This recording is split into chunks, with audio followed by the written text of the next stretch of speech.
แข็งแรงเนออยู่กับลูกกับหลานกับลูกศิษย์ลูกหาถ้าเปิ้นเป็นคู่นะเป็นคู่จนตลอดเลยนะอย่างปิ้นปอโลงอะกะปอโลงออกแก่แล้วก็ห้องปอโลงก็อยู่กับนั่นกับเหมือนกันนะการอย่างว่าตู้เจ้าซิกไปเปิ้นห้องตู้เจ้าอดีตตู้เจ้าเปิ้นถือว่านี่ หนานเลยเนาะ มันมีสอยด้วยเนาะขอบคุณเทรนเนอร์สำหรับปอออกไม่ออกศรัทธาญาติโยมทั้งหลายวันนี้ก็มีอย่างหลากหลายนะตุลุงก็เบ็ดตะเล็ดมาเล็กๆน้อยๆซึ่งเป็นวันสำคัญของประเทศเราด้วยนะคือเป็นวันครูนะอันนั้นมันจะออกดมพูดกันเนี่ยเนาะนักเก่งกำไรก็ขอประกาศข่าวสารให้หน่อยเนาะศรัทธาเนาะโดยว่าโรงพยาบาลดอยหลอนะครูหมอเปิ้นฝากมาคุณหมอโรงพยาบาลดอยหล่อเปิ้นฝากประกาศมาว่าวันที่28เนี่ย28มกรานี่นะเปิ้นจะมีการตอดผ้าป่าสามัคคีณอาคารผู้สูงอายุโรงพยาบาลดอยหล่ออำเภอดอยหล่อจังหวัดเชียงใหม่ก็เพื่อว่าเป็นการที่ว่าพัฒนาโรงพยาบาลแล้วก็เป็นมีวัตถุประสงค์นะเพื่อจะได้สมทบทุนในการซื้ออุปกรณ์ทางการแพทย์นะปรับปรุงอาคารสถานที่และก็พัฒนาระบบบริการของโรงพยาบาลในวันที่28เนี่ยเนอะไปกินไปทานกันพี่น้องทางสายอสมเนี่ยแนวหน้าเนี่ยเป็นวัดไข่ก็สแกน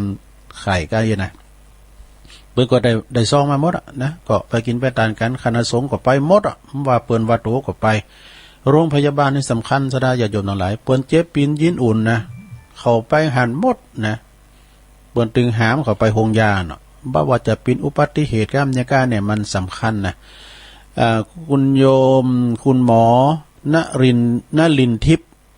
ทำเลิกฤทธิ์นี่อันนี้เปิ้นเป็นผู้อำนวยการโรงพยาบาลดอยหล่อเด้อเปิ้นก็ขอความเมตตาตุลุงฝากประกาศมาด้วยก็จะประกาศไปถึงวันอันนี้นะเฮาไปตานแล้วก็ออกมาตานแล้วก็ออกมากันเนาะเปิ้นอยู่รวมกันหลายนี่รวมกลุ่มกันหลายสถาญาติโยมทั้งหลายวัน2วันแล้วนี่เฮาก็เป็นที่วันหนาวเว้ยนะโอ้บ้านเฮาเมืองเฮาหนาวมาอีกอย่างดีนะเอาไปพอไปตังพี่น้องลาวเฮาประเทศลาวสปปลาวเนี่ยแล้วก็เวียดนามปรากฏว่าหิมะถล่มกันนำโอ้แมงโง่ตัวควายก็ตายมันหนาวซะนะถ้าว่ามันฝุ่นตกมันยังนำไหลอยู่นะอันนี้หิมะตกเนี่ยมันปิ้นก่อนอยู่ฮะนะมันอย่างเฮ็ดมากะลงอย่างพระพอล้อตั้งนอกประเทศบุญนะการมันตกมาถนนหุ่นตั้งเปิ้นมีรถแท็กเตอร์เคาะออกเกินนะมันรถไปมันได้มันปั่นโลนี่ควายก็ใส่พายางตุ่มอันนี้ ปินดีดูเนาะโอ้มตอมแตงได้ปลูกไว้มีโทมะนาวอย่าโอ้กำปิ้นตังเฮาได้ไปคืมหูนี่น้ำใหญ่เฮานี่ เนาะอันเนี้ยสะดาบ้านเปิ้นเบิงเปิ้นนี่มันมีหมดบ้านเฮาเมืองเฮานี่ยังดียังมีกินมีตานแล้วก็เฮายังไปไหนมาไหนได้อยู่แล้วก็เฮาก็อยู่กับบ้านกับจ้องช่วงนี้แล้วเปิ้นมือไปไหนไกลหรอเนาะเฮาก็อยู่กับบ้านก็ฟังไปอย่างนี้กะนะเอาละตุลุงจะแผ่เมตตากันเนอสะดาแล้วก็จะไหวคุณโลมให้หน่อยเนาะ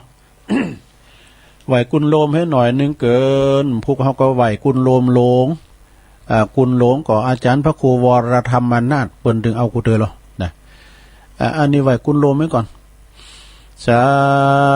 ธุสาธุสาธุข้าขอยกมือ10 นิ้วขึ้นตั้งวางกิ้วไก่เก่าเกษาข้าขอนมัสการไว้พระปิตามีคุณอยู่21 โกฏาคุณปิตคุณมารดาก็มี12คุณพระแม่โพธิ์ศพ39คุณพระพุทธเจ้า56คุณพระธรรมเจ้ามี38คุณพระสังฆเจ้านั้นมี14คุณอาจารย์มี10คุณพระกรรมฐานมี8คุณไฟมี6คุณลมมี7คุณพระแม่นางธรณี21คุณพระน้ำคงคามี12คุณอัคระ 33กุลศีล5มี11กุลศีล8มี12กุล10กุลศีล10มี21กุลจัตุรปาริสุทธศีลมี27กุลอรหันตาคือมรรคสี่ผลสี่นิพพาน1รวมเป็น9กุลอาสาสะปัสสาสะนิสาวะอาสะกุลพระวิหาร84,000 หลังกุลมหาพระมหาเจติยาเจ้า84,000 ดวง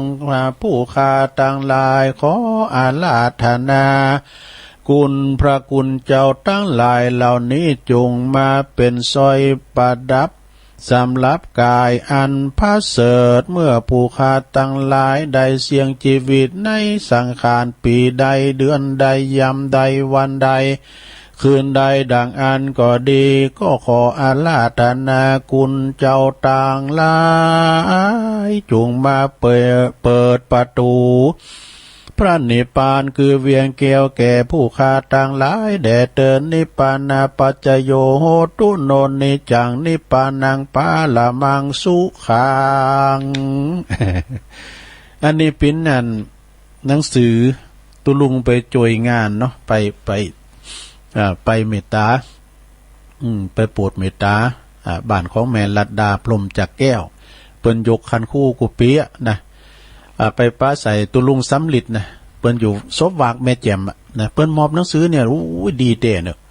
มีหลายอย่างซะท่าตุลุงสำลิดนี่นะเปิ้นอยู่ซบวากเมื่อแล้วนี่เปิ้นไปอยู่วัดปุณกรรมนึงกับไปป้ากันบุญวัดไหนวัดไม่อายหลง วัดที่หลวงพ่อใหญ่เนาะแผ่เมตตานะลงเนอะสัพเพสัตตาสุขิตาโหนตุสัตว์ทั้งหลายที่เป็นเพื่อนทุกข์เกิดแก่เจ็บตายด้วยการทั้งหมดทั้งสิ้นจงเป็นสุขเถิดนี่นะว่าไปตามหนังสือนะลงเนอะ อเวราโหนตุจงเป็นสุขเถิดอย่าได้มีเวรแก่กันและกันเลยอภัยยาปัชชาโหนตุจงเป็นสุขเถิดอย่าได้มีความเบียดเบียนซึ่งกันและกันเลยอนิคาโหนตุจงเป็นสุขเถิดอย่าได้มีความทุกข์กายทุกข์ใจจงได้รับกุศลผลบุญให้ทุกท่วนทั่วตัวเทินนี่ ให้หน่อยหรอ อย่างกินจิกุศลังกรรมังกรรมใดที่เป็นกุศล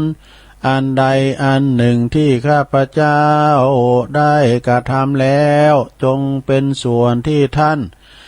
จงเป็นส่วนแด่ท่านผู้มีคุณทั้งหลายมีบิดามารดาเป็นต้นตลอดจนถึงสัตว์เหล่าอื่นซึ่งเป็นเพื่อนเกิดแก่เจ็บตายด้วยกันทั้งหมดทั้งสิ้นขอให้ท่านทั้งหลายจงได้รับซึ่งส่วนกุศลบุญที่ข้าพเจ้าอุทิศนี้เถิดข้าพเจ้าขอตั้งสัจจะอธิษฐาน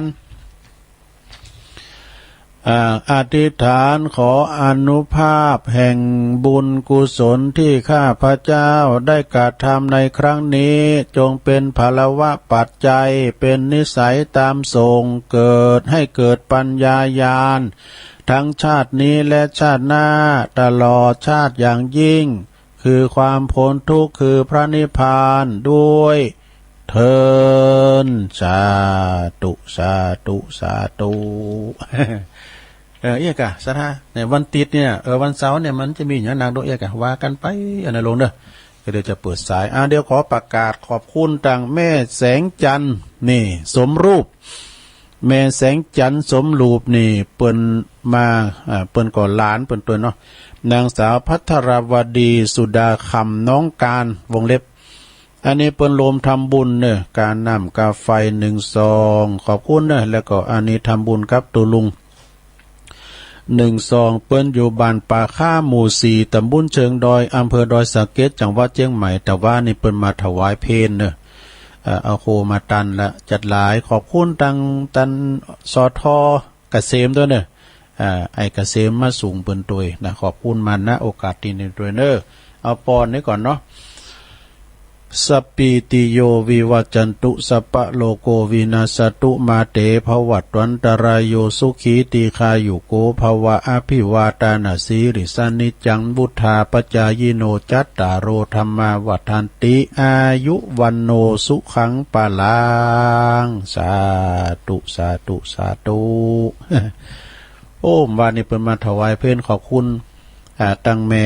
แสงจันทร์สมรูปนะครับน้องการพัทรวดีสุดาคำเนาะเปิ้นอยู่ป่าค่าดอยสะเก็ดผู้นั้นอยู่ตีนด้อยฮะนะแม่แสงจันทร์นี่เปิ้นอยู่กับกาดเจ้าของกาด เปิ้นก็เป็นอสมเหมือนกันเปิ้นก็กำไม้ก่าวจะไปอันอยู่ไกลกันลำปายกะอยู่กันระยะห่างทางสังคมเปิ้นกำไม้เก่าในกาดน่ะตัวลุงไม่ใช่เก่าต้องนอกเนี่ยเปิ้นก็จะอยู่จะไปลืมเด้อใส่แมสเทกะนะกาดเปิ้นก็ยังเปิดอยู่เนาะแล้วก็อันนี้เปิ้นว่านี่นะเฮามีการมีหยังก็ช่วยกันอย่างสนายาโยมมีกรรมหนึ่งเปิ้นว่ากรรมบักเก่าเปิ้นว่าช่วยกันโหช่วยกันหามช่วยกันตามช่วยกันตุ่มอันใดบ่กลุ่มก็ว่ากันตามมีก้อยอดขันตีปากหวานกุ่นสุ่มไปใจปากหวานจัดจ้อยน้ำพึ่งน้ำอ้อยชาดลดมันมีก้อยจากำดีไผก็ชอบสู่เนี่ยจากำดีไผก็ชอบสู่จังฟูจังอู่เปิ้นก็ฟังตันตำพึ่งตำผังนี่ท่านว่าท่านก็ว่าให้เนี่ยตำพึงตำผังเนี่ยนั่นพี่จะได้ด้วยกันเนอะลืมพี่เพลงกะน้องเบลมีหยังฮะมีหยังโหลน้องเบลอะมีหยังครับเดี๋ยวมันแตกมาหน่อยเดี๋ยวหลีหน่อยเนาะหลีหน่อยหลีละขอบคุณเด้อถึงไหนล่ะนะ ขาดขั้นตอนไปหน่อยเนาะมีกำเปด้วยนะหลวงเด้อภาษิตบทนี้เปิ้นบอกว่าหือมาช่วยกันโหหือมาช่วยกันติดตามนะมาช่วยกันติดตามแล้วก็เปิ้นว่านะช่วยกันโหช่วยกันติดตามช่วยกันชูนะสิ่งใดที่มันบ่กลุ่มบ่ป้อก็บอกกันกล่าวกันบอกกันนี่นะขอให้มีความอดทนนี่ตรงเขามีความอดทนนะลงเด้ออูจาอ่อนหวานประดุดน้ำอ้อยน้ำตาลเนี่ยประดุดน้ำอ้อยน้ำตาลนะอูมนเช้าหวานเนี่ยสาธาเปิ้นสอบกันนะเพราะคุณเฮานั้นสอบฟังถอยกรรมตีดีๆแต่กะหากว่าเฮาปาโลยอมบ่ปิ้นตีสอบใจนี่ได้กันเนาะ ดังนั้นนะหากว่าเฮาต้องการหืองานที่ทำสำเร็จต้องมีความอดทนอูดจาแล้วก็ก้อยอู่ก้อยจานี่อ่อนหวานต่อทุกคนงานจึงจะก้าวหน้าสำเร็จดังความต้องการนี่อันนี้อู่ถึงว่าโดยปากเนอะวจีกำปากเนอะสนาเนอะอู่โมนเจ้าหวานนะ อู่โมนเจ้าหวานกันนะเพราะฉะนั้นก็ไผจะไปอู่ห้วนเนี่ยก็กำห่าวกำโหนนี่นะกรรมที่ว่าเปิ้นฟังแล้วโอ้มันเป็นกรรมพลุสวัสดิ์วาจากรรมกรรมสนกรรมสอดที่สินนินทาอันนี้มันเป็นตัดกำลังกันดูเนาะมันเป็นการที่ว่าบ่หือกำลังใจกันเอาไปกะเยอะไปนะกล้าขายไล่ลองแต่บางพองนี่อู่หือเปิ้นหักก็อยากหนักจักหวังการอู่หือเปิ้นจังกรรมเดี๋ยวก็ได้อันนี้นะกรรมมงคลเปิ้นก็ถึงมีสราญาโยมแต่ไปฟังกรรมห่อนกรรมให้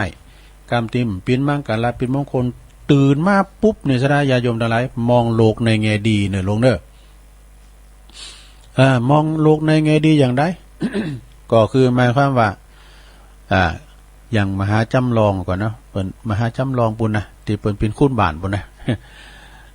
เปิ้นว่ากันลูกมามันกราบ เปิ้นนั้นจักกราบหมอนยิ้มใส่มุ่งใส่หมอนนี่ก็ว่านะยิ้มแย้มแจ่มใสอย่างจักกะยอยิ้มย่องนะยิ้มย่อมจะนะยิ้มย่อมจะนะอย่างแม่ครูนงบนเขนน่ะมันอยู่ที่ใบหน้าเฮา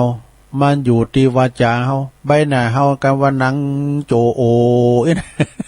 ตาใสมันมาไม่น่ะตาอย่างรถแล่นไฟไม่เข้าไก่อ่ะเนาะ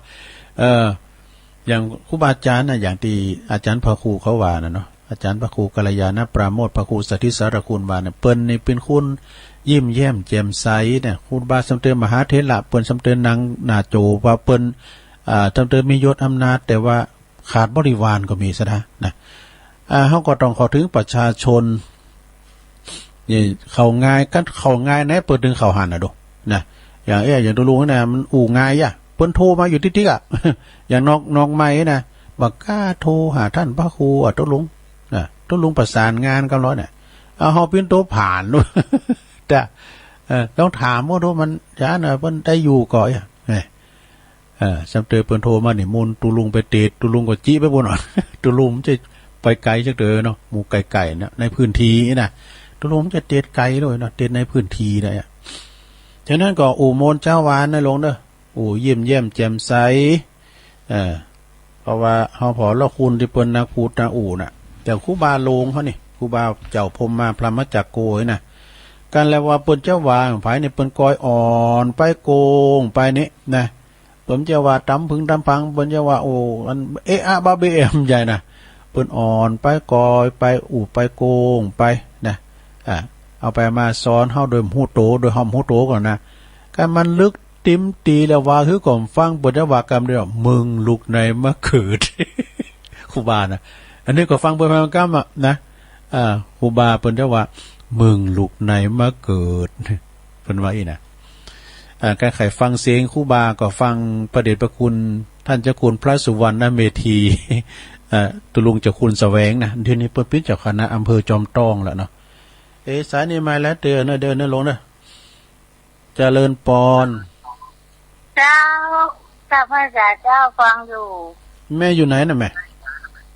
อยู่ไม่ว่างเจ้าโอ้แม่ซ่อนนะเจ้าฟังทุกวันนะแม่ซ่อนบ่แม่ซ่อนอันเมืองลี่เปิ้นจะดีเด้ออันวิดีโอเป็นบ่ได้นี่นะเปิ้นปรับปรุงแม่เปิ้นปรับปรุงเปิ้นเอาเครื่องไปโกดมันเป็นเดินนะจ้าไม่เป็นเดินนะก็โอดแล้วกะก็อะไรแม่ฟังได้ไหนน่ะฟังคืนไหนคืน10350โอ้ก็ไปไกลเหมือนกันได้เจ้าสะเกนดีเด้อโอ้ดีกะอยู่แม่วางหน้าทรายพุ่นน่ะขึ้นฟังไฟหินได้เนาะโอ้ยินดีก็แม่ซ่อนเด้อเจ้าหนาวกว่าพุ่นนะหนาวเนาะมันเดี๋ยวนี้มันหนาวหอมก็มันไหม้ไปแล้วเฮ้ยเขาแล้วนี่หนาวกะไม่ว่างนี่หนาวเด้อโนตะปุ่นนี่หนาวอ๋อแต่ตะเมืองฝางอ่ะกะโอ้ขอบคุณนะแม่ซ่อนเด้อจ้าสาธุโอ้แม่ซ่อนนี่เพิ่นอยู่พุ่นน่ะมันใจของไก่นะแม่วางพุ่นน่ะแม่วางหน้าทรายว่าเลยว่าพระบาทเขาตุ่มนะเจริญปอนครับเดี๋ยวจะไปกราบนะครับน้องเบลกะครับขอให้อูกับตุลุงก่อนเถอะเสียงแตกแล้วเนาะเสียงแตกตุลุงเปิดสายเลยเนาะเปิดรถเปิดได้เลยเนาะเอาไม่ซ่อนมาเบิกเลยละอ๋อครับสมมาภัยตัวไปปิ้นหยังก่อนปิ้นหยังนักข่าวด้วยเปิดสายแล้วผมปิ้นหยังนักข่าวด้วยตอนนี้เสียงชัดเจนดีแล้วเนี่ยตุลุงหลีแล้วเนี่ยเจ้ามันถ้าได้แห้งลงไป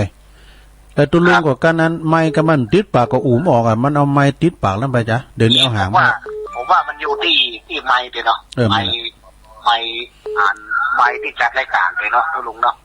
แม่น่ะใช่กันโอ้ถ้าไม้ดีเนาะไอ้เสียงมันจะสิงใสเนาะมันก็มิกตัวนะมิกอันนี้ก็เก่านะแกน่ะเจเอาเหือเนาะปล่อยพิชตั้มก็จะปิดนะครับเนาะมันจะแปลง2,000 ปลายเลยเสียงชัดเจนดีครับตุลุงยินดีเนอน้องเบลเนอภาษาคือใส่เข้านักๆครับโอ้สาธุโตน้องเบลบ่จะไปกาดแล้วเจริญปอนเจ้าไว้ตาเจ้าไปเลยตำเลยเนาะเจ้าเลยตำเลยนี่เขาเก็บปัญหาหน่อยอันเวลาคุณโทรมาถามค่ะคำว่าจุดในเฟซว่าอย่างเลยเจ้าคือว่าเฮาบ่อยากตั้งตึก ที่เป็นได้ว่าได้ทำไปนะเจ้าสีเท้ายังรู้พาดนักปราชญ์ยังรู้พังนะเจ้าม้วนเขาก็ลืมเลยนะเจ้าเดี๋ยวนี้เชนมพงวันมาทักไปแล้วเนอะเจ้าเนาะหัวจุดเปรย์ว่าใครก็ได้นะเจ้ากับวันนั้นก่อนบดไฟคงไม่น้อยคิดว่าขอบคุณจุดตีสารก่อทำต่อพิมพ์รีพายกายเป็นดังบริจาคหาเซนเป็นพลังก็เลยดังในโซเชียลเลยทีนะเจ้าคุณโทรมาถามสั่งนะเจ้าก็คือความหมายพิธีนะเจ้าเนาะเจ้าอันนี้เสนอไว้เจนเนี่ยนะเจ้าเนาะถ้าสมมติว่ามันพักวันศุกร์นะมันเสร็จที่คำเนี่ยเฮาก็เอาเทียนที่ปจังสูตรก็คือคำนะเอามาสูตรที่ของนะเจ้าเนาะมันจะได้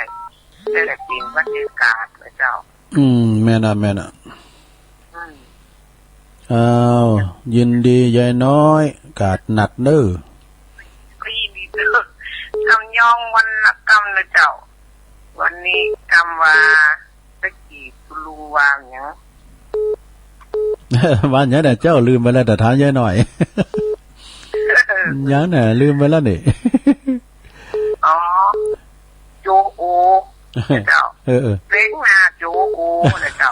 ภาษาไทยแปลว่าหน้าตั้งเจ้าหอยตาเจ้าแต่กะโน้เป็นหน้าโจโอยังโง่สูกไอ้หน้าตั้งเนาะเจริญปอนโอ้เจริญปอนสาธุไว้สาเจ้าตุลุงอ๋อแม่สีทอนกันเนี่ยแต่เจ้าแม่สีทอนน้องบัวชัยปราการเนาะหนาวเนอะเดี๋ยวนี้นะตามเมืองฟ้าเนี่ยเห็นหนาวพงน่ะชัยปราการเนี่ยเนาะฟังแต่เจ้าแล้วเนอะโอ้เดี๋ยวขอบคุณหลายๆเนอะเจ้ามันจิตน้ำอุ่นเนอะตุลุงมันได้มีไก่เนี่ยอันน้ำอุ่นเจ้ากำลังไก่แน่สาธุพี่น้องชัยปราการน้องโบน้ำอุ่นนี่มขาดอโทษเจริญปอนการเจ้ายายพรกะยายพรเนี่ยนั่นอู่ยังไงยายพรโยโลติดแล้วนะยายพรก็ว่ามาเลยฟังเจ้าละกะร้องบัวแดงร้องบัวแดงหนาวกินข้าวล่ะเราไปกินยังตื่นเนาะนั่นโอ้นี่ไปฟังที่หูน่ะฟังที่ปากไป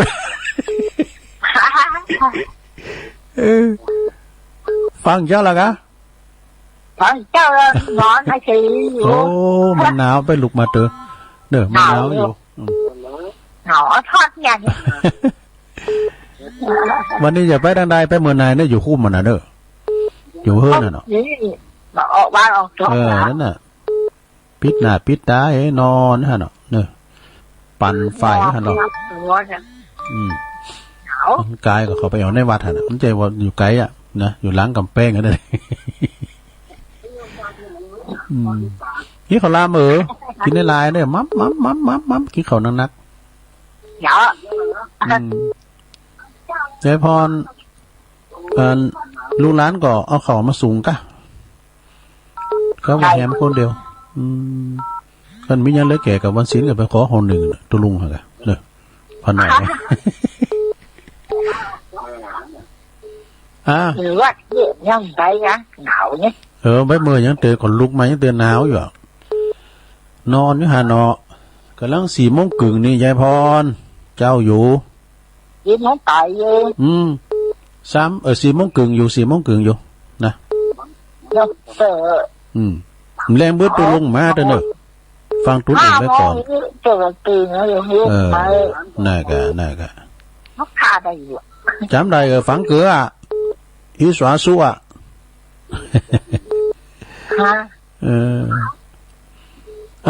่อนขอบคุณยายพรด้วยพุกโทรมาทำด้วยโทรถามเงินหลักน่ะโทรมากะภูมิปัญญาหรอวันนี้มีอยู่วันนี้มีแรงมีตุ้นอื่นกะตุ้นอื่นไปยังเมาหมดเลยเฮาแต่มากันกับพวกวัน จันทร์การปุดพระศุกร์เนอะ เจ้าวันนี้มันอย่างเสาร์ วันนี้วันเสาร์กะยังหัววันจันโอ้วันนี้วันเสาร์มันมีอยู่อย่างนี้อ่ะมีวันกลางวันมีตึกวันศุกร์นะกะ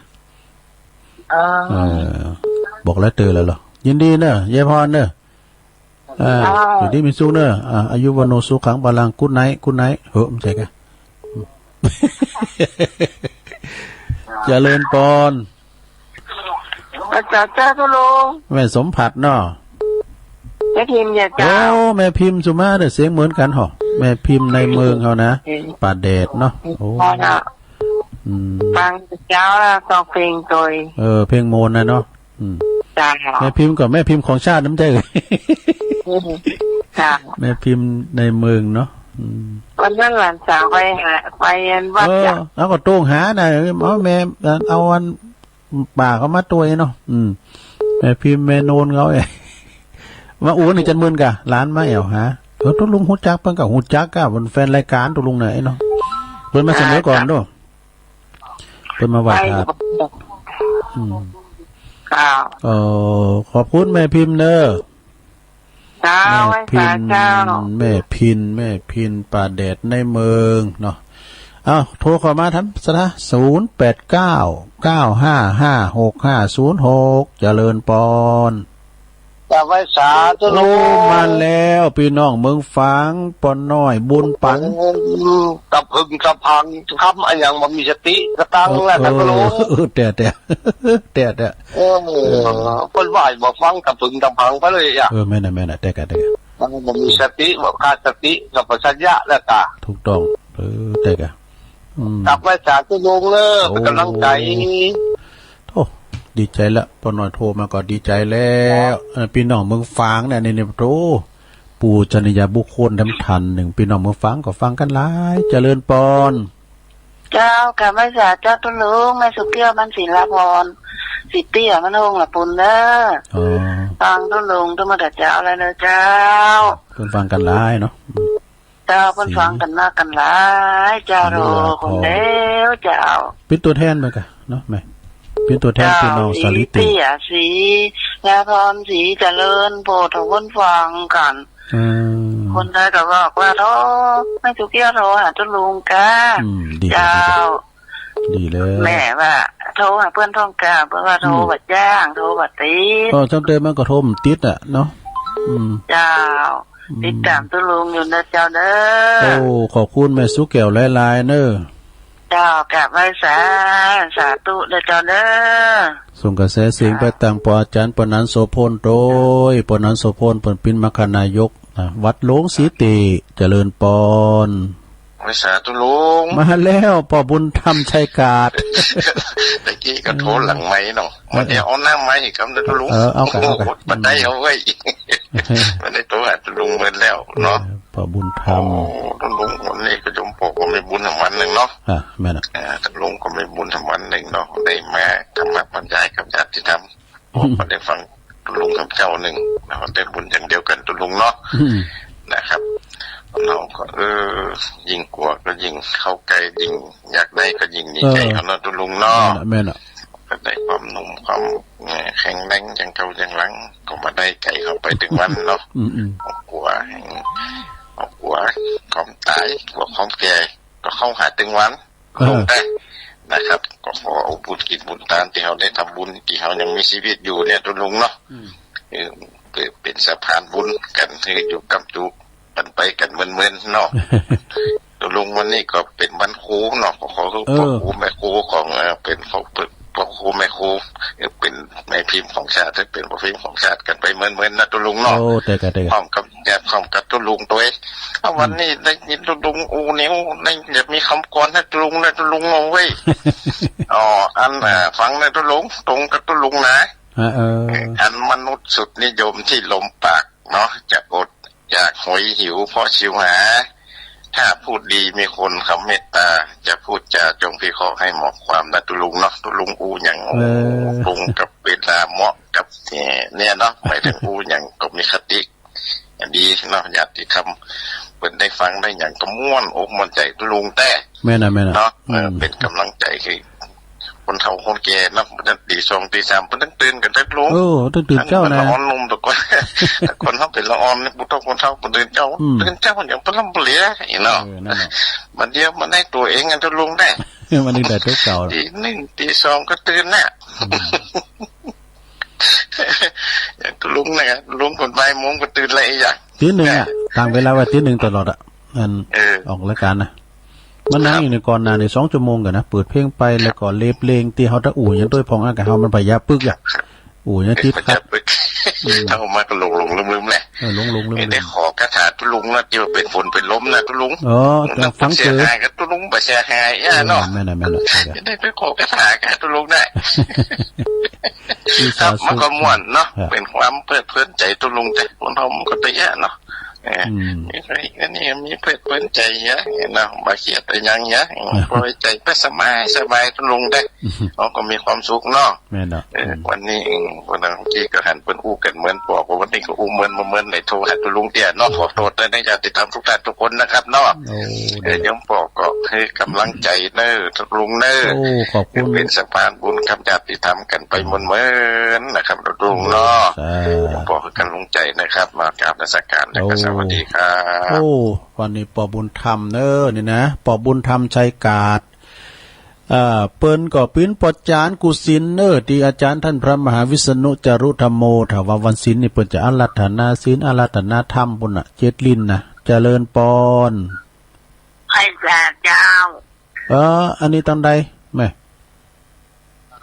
หลวงโอนนะจ๊ะใหญ่โอนดูหลวงโอนมาแล้วหลวงโอนฟังเจ้าแล้วกะลูกเจ้าแล้วต้องฟังเพลงได้กันลังกาฟังเพลงไปเนาะ2 โมงไปได้ฟังแล้วเพลงเปิดเพลงแล้วจุใจได้กับฟังเพลงฟังตุลุงทองโตม่วนฟังเพลงตุลุงดอยนะกับม่วนดีตุลุงดอยเกิดจริงนะอ้วนนั่นแหละแม่นะนะมนก็ฟังไปเนาะฟังไปฟังกูตุนกูองเพลงเก่าแล้วม่วนดีเนาะน่ะก็เพลงเก่ามันอมตะในลานการนะโธ่ก็ปนนั้นที่อยู่สลับปีเพิ่นบอกว่าใครฟังเพลงกำเมืองมนเนี่ยเดี๋ยวมันได้เปิดเปิ้นฟังก็เดี๋ยวว่าเปิ้นโทรเปลี่ยนจากได้กำตะลุงขอฟังเพลงงานพื้นเมืองม่วนๆน่ะเพลงกำเมืองเพลงตลกนี่อย่างวิทูลใจพรมเนี่ยจ้าของวิทูลนี่ม่วนจ้ะของบุญศรีโดยพี่น้องบ้านเฮามาพอหนังกันมนเด้อเพิ่นจะสายแล้วซื้อบัตรคนละใบนะปาดโน่นโคไม้สร้างคำมันโนนขอบคุณหลวงโอ้หลายๆเด้อฟังอยู่แน่หลวงโอ้นี่ตุลุงนี่พาดพิงเบิ่ดีขนาดพาดพิงไปทางดีดูโตสิงเหนือเสือใต้อ่ะเจริญปอนมาแล้วพี่น้องหลังกาดแม่จันโสแม่ละปีเกิดแม่โสมมาแล้วเน้องัวทองนะปีงัวทองอ่ะปีงัวเจ้าได้จะควิดอันนี้ไปไกลๆโควิดนะโควิดวิดโควิดไปไกลๆได้กะเนาะได้กะคิดไปไกลๆอันก่อนเพิ่นว่าเกิดเดือนเนี่ยกะเกิดปีงูเนาะปีงูเจ้าเดือนเมษาเดือนจะเต็มเดือนเมษาได้ก่อนเต็ม60เลยเดี๋ยวนี้มันมาละหาเรื่องกินจังหน่อยดิจะร้องปีใหม่จะร้องปีใหม่หาเรื่องกินจังหน่อยดิเจอในวันเกิดลูกได้แต่นี่พ่อแม่กินเลยปีใหม่ปีแล้วกล่อมได้ปีใหม่ปีนี้กล่อมได้ปีใหม่2 ปีละนะครับมันมีนานี่มันก็วายแล้วแม่มีนานมันก็ไปแล้วมันไม่เอาหาพี่เติมแล้วปั๊บระเบิดโลกมันเฮามันจะเลื่อนแล้วมันไปไกลๆก่อนมันจะเลื่อนลำไปเบิ่งแล้วมาปั๊บระเบิดโลกปั๊บระเบิดโลกนะอ้อมยังมาปั๊บก็ได้นี่จ้าสาธุตุลุงกับมาลูตุลุงกับมาลูอู่นี่เพิ่นอู่ติ๊มตีเนาะอู่ติ๊มตีเจริญปอนฟังอยู่เน้อตุลุงฟังอยู่เน้อไม่คำปานนะ เจ้า แม่คำปันป่าข้ามาแล้ว ฝั่งเจ้าล่ะเจ้า ดีกัน แต่แบบมอไปหาโมงค่อยลุกเนาะยังไง เจ้าอยู่ข้างเฝ้าลูกเตอแต่ ไม่ มุ่น แซงเข้าไปกับว่ากันทุลุง แม่แสงเปิดมาตันถวายเพลน เปิดไปได้ร้านบ่เนาะ แล้วอันไอ้เกษมสทอ่ะ เกษมสท เป็นนั่นเทศบาลเนาะว่ารถเก๋งมาฮอนด้าจะมองแหละ เปิดมีรถเก๋งนี่เขามียังไปไหนไปไหนเขามีล้อเปิดมีรถเก๋งเขามีล้อนี่ก็เต้นไป ทำมันคำเนี่ยเอาไปไหนเนี่ยคนลงนั่นนะคะ วันนั้นนะครับว่าขดายเต้นอันรถนี่นะโอ้พระกมัดตาแมนปิดอะไรไปหันนี่ตัวเดียวนั่งก็ที่เมาเลยไปเนี่ยอย่าแม่ลงแม่บุญโยง ไว้ซะเจ้าในตรงนั้นฟังนั่งบุญมีเนาะบุญมีเข้ามาใหม่แม่บุญโยงเนาะแซ่พันบอกว่าโอ้ขอถูกหวยแต่ซื้อตานี่ตัวลุงกันหน่อยนะเจริญปอนเอาไว้จ้ะเจ้าแม่อยู่ไหนแม่อันไม่ย่อยนะกะเจ้าไม่ย่อยแม่สมภาษณ์เสียงดังก่อยไปเฮ้ยเจ้าน่ะทำเสียงมาใหญ่หลายสมภาษณ์แม่ย่อยสันทรายอันแม่บุญยงกับแม่ย่อยสันทรายเหมือนกันเนาะแม่บุญยงกันทวงศ์นะบุญยงแม่ย่อยสันทรายหลวงมุกกันนี่มันเป็นสายน้อยอันน่ะอะไรเตี้ยโอ้วันนั้นก็กลายเป็นโอ้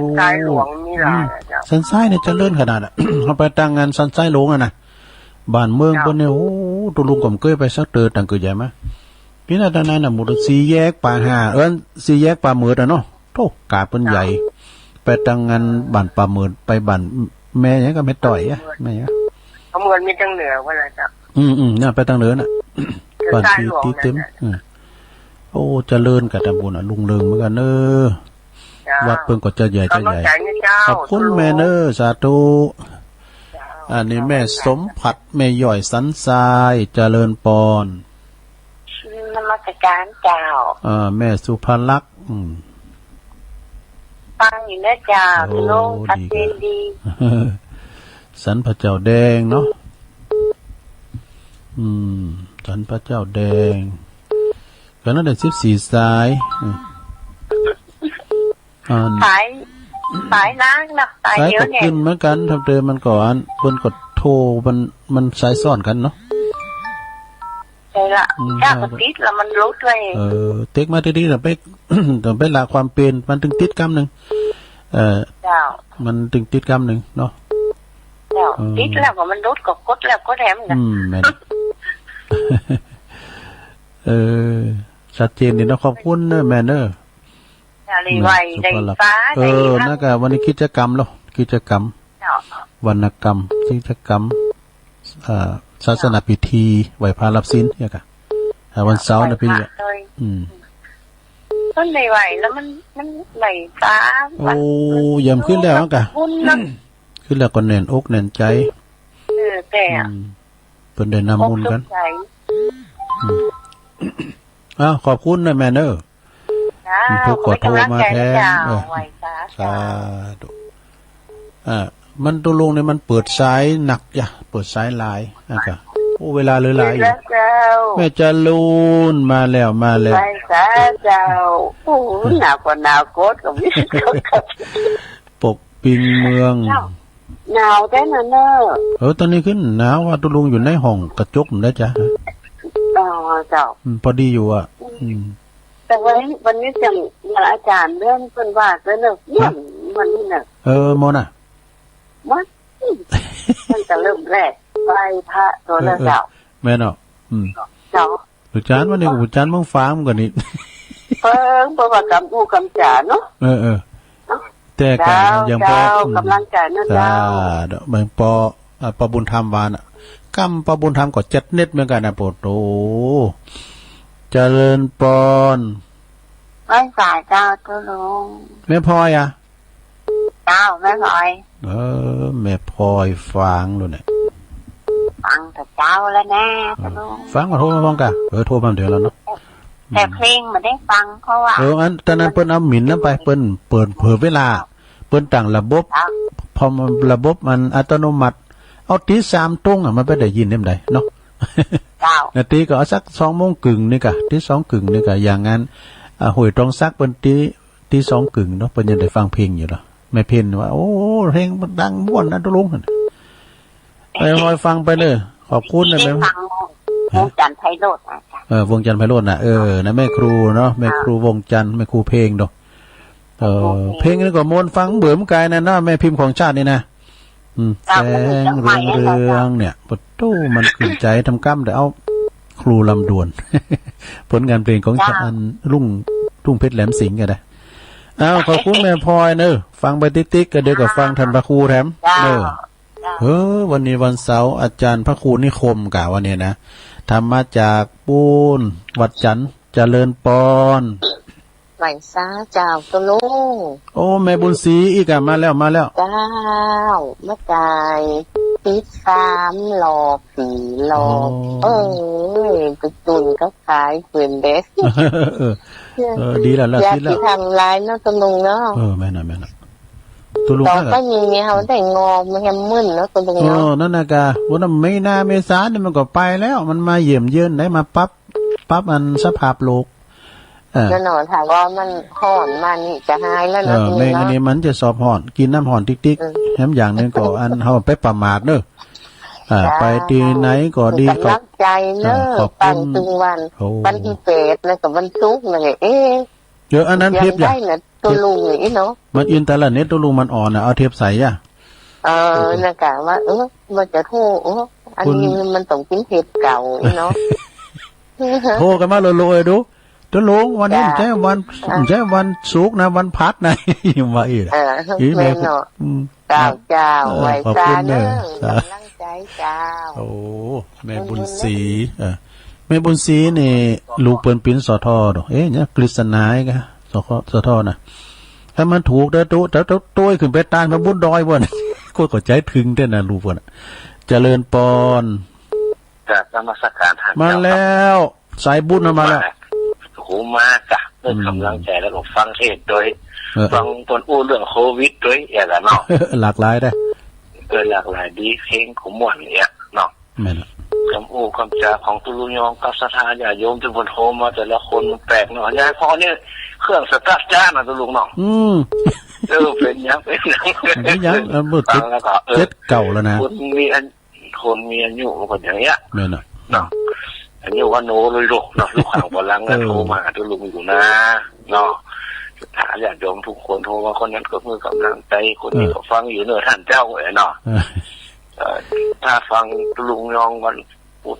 ขัดชุกเสาเนาะเป็นวันปกติของท่านจะมีเพลงยาวเลยเนอะน้องว่ามันนิดวันนี้วันครูก็ปั้นโจกอวยใจเหรอปอครูไม่ครูให้หน่อยหรอโอ้ก็น่ากะอันปอครูไม่ครูทั้งหลายศรัทธาญาติโยมทั้งหลายเนาะเพื่อได้อยู่ดีมีสุขแข็งแรงเหมือนกันทุกคนเอาโกดเอาห้อนก็จะมาถึงโควิดก็จะหายแล้วโรคภัยไข้เจ็บต่างๆจับไปเขาก็ปีกมาปูมาจ่าเข้ามากันเลยแถมทีนี้ได้งดหลายที่หลายหัวนะตุลุงเนาะแม่น่ะเดือน5ปีนี่หายถ้ามันจัดงานแล้วก็มันก็มาจัดวันสำคัญด้วยแถมจัดหาตุลุงเนาะได้กะจะจัดเดือน6ปีเหมือนกันนะมัน12เดือนเนาะปีนี้เนาะไปไม่งานยังเดี๋ยวนี้คุณดื่มหลายแล้วก็เปลืองด้วยนั่นเพิ่งแต่เพราะว่ามันมีแย่ท่าผมบัวเขาก็เลิกว่าเขาจัดกันเนาะไม่นะแต่ละวัดเฮานี่มันเดี๋ยววัดท่องเที่ยวปลอดภัยอยู่แต่ว่าท่าบรรทุกมาแล้วแม่มาถักหัวไอ้เนาะวัดทางเขาขอนี่มันเดี๋ยววัดท่องเที่ยวมันมีคนเข้าคนออกนักมาก็ทุกซอกก็ไปบินทบาทก็ปิกวัดเลยมีอย่างไอ้เนาะตาลิโยขอบคุณตัวลุงเนอะทำหมดแรงนี่กว้างก่อนเนอะหมู่เขาทั้งหลายสถานเจ้าข้าทั้งหลายอยู่ดีมีสุขกูคู่คนก็ติดตามต่อไปสำหรับตัวลุงยองเป็นองค์เทพพิเศษทุกไปครับนี่หลวงพ่อมานิดเนี่ยนะสายบุญจากสำนักสงฆ์หอมบุญนะป่าไม้แดงดอยสะเก็ดตาริโยเจริญปอนติดแล้วโอ้โหพี่น้องมันไกลหลายปีเนี่ยหายหน้าหายตาเนี่ยป่อบุญตัน ฟังตลอดนะน้อยนะ ป่าไล่ดีกะ ตรงนี้มันอยู่กันอย่างโศกเศร้าเนาะนั่นกะตัวไปตัวมันอยู่กันไปก่อนนะเขาก็ฟังวิทยุกันไปกรรมเลยแต่แม่น่ะก็ยังหลวงพ่อมานิดวานั่นกะเมษามีนามันก็ไปละ มันก็โทรโลกันเจ้ากับประเทศเฮาเนาะเขาก็ระมัดระวังไว้ไปไหนน่ะไปกัดปลีก็ใส่แมสเด้นั่นกะมันล้างมือโดยเจียวนอนอยู่แล้วตื่นเช้าเลยนะไม่ได้แต่ไปลุงยังเจอเจ้าอยู่นี่นอนหนาวอยู่นี่เนาะฟังคนทุกองค์มันน้อยนี่น้อยแม่น่ะมันก็ม่วนนะฟังพระองค์ก็ม่วนนะฟังคนสนทนาก็ม่วนเนี่ยนะฟังมันหลากหลายอ่ะเขาฟังเปิ้นโทรก็ถึงโมนอ่ะนะบึดทั้งเมืองฟังบึดวันลำปางมาเนี่ยเจห่มวะแพ้เมืองลี่มันเนี่ยเมืองลี่สายแลกันนะมันอยู่ใกล้กันเฮามันบ่ได้กันได้ไงแต่กะเฮานางอยู่ด้อยหล่อนี่ดูเสียงไปพระเมืองฝางพุ่นน่ะเนาะอย่างพระบุญตานอุ่มเลยเนี่ยบ่เสียงพดเมืองฝางพุ่นน่ะว่าเจ้าบ่ฮู้ทิศตาทิศมีเห็นเดี๋ยวนี้อ๋อแต่เนาะแต่กะที่ไหนอู้ก็ได้หมดย่อตึงโลกย่อในมือ จะฝ่ามือนี่กะ มีหันหมดขอบคุณปะบุญตังโถละดีใจ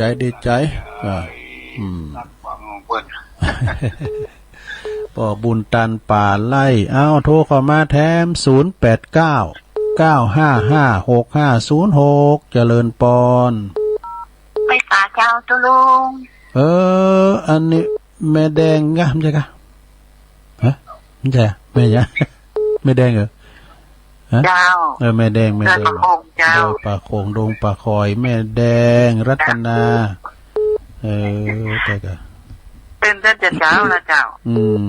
ดอกตะล่อมเจ้าฟังเจ้าละเนาะฟังกับเจ้าละเจ้าดีเลยกะโธก็ขอบคุณแม่แดงนักเด้อเจ้าฟังอยู่เด้อไว้ตาเจ้าแม่แดงนี่เป็นศิลปินศิลปะเนี่ยในการฟ้อนเล็บฟ้อนดาบฟ้อนย้ำหมดฟ้อนหางนกยุงได้หมดปล่อยเดิน8ปิ้งก็เด้อเอามาฟ้อนโดยหน่อยพี่เจริญปอนไม่สูงค่ามาแล้วแฟนจ๋าอุทยานดอกไม้ฟังอยู่เด้อทุกปีดีแกโอ้